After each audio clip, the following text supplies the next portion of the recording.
Dito muna kayo. Wala pa. Okay. Sorry, She, inyong camera. Bati ka muna. Hi po sa inyong lahat. Military ka ba? Bali po, Will, yung mapapangasawa ko. Ah, military. Opo. Kakasal ka, malapit na. Kailan? December 18 po ang kasal namin. Malapit na. Yes. Saan kayo kakasal? Bali, sa Bulacan, ang kasal namin, Santa Monica Parish Church. Saan nagagawin reception? Bulacan din, Will. Nakaplano lahat, pinag-isipan nyo. Opo, nakaplano na po lahat. Bali, 5 taon naming pinagplanuhan. Wow, palapakan natin. Yan ang pagpaplano sa buhay. Galing, ha? Saan mo nakilala ang lalaking ito? Bale, nakilala ko lang siya sa text messages. Yung kakilala ko, kaibigan niya, doon niya po nakuha yung number ko. Bale, nag-text po kami, nag-exchange message ng 1 taon. Then, after 1 year, yun, nag-decide na po akong makipag-meet sa kanya. For 1 year, ha? Saka mo After lang 1 year po. Saka kayo So, nag-meet noong unang araw. nagkita kami sa church.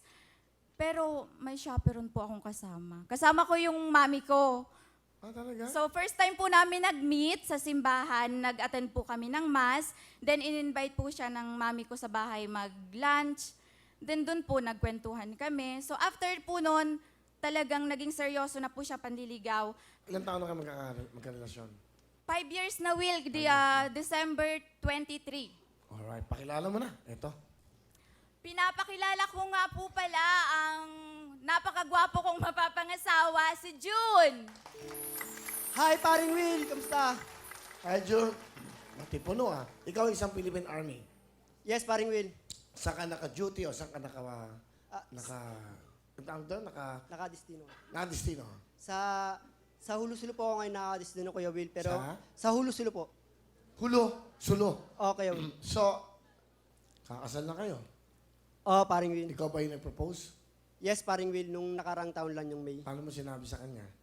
Sinabi ko po sa harap ng magulang niya na kukunin ko na po yung anak niyo at iharap ko sa Ano ka, si altar. Moses?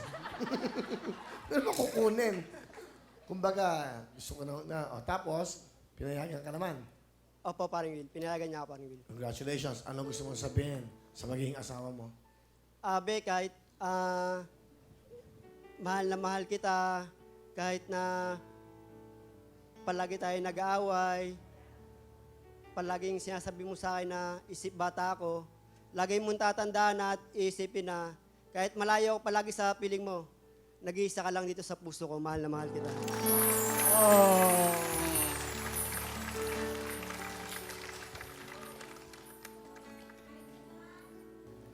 Dad, nararamdaman namin. Alam mo, sa totoo lang ako, mahirap magkaroon ng asawang sundalo. Hindi dahil sa yung sitwasyon, di ba? Alam niyo naman yung storya nila, pag-alis, hindi mo alam kung babalik pa o hindi na, di ba?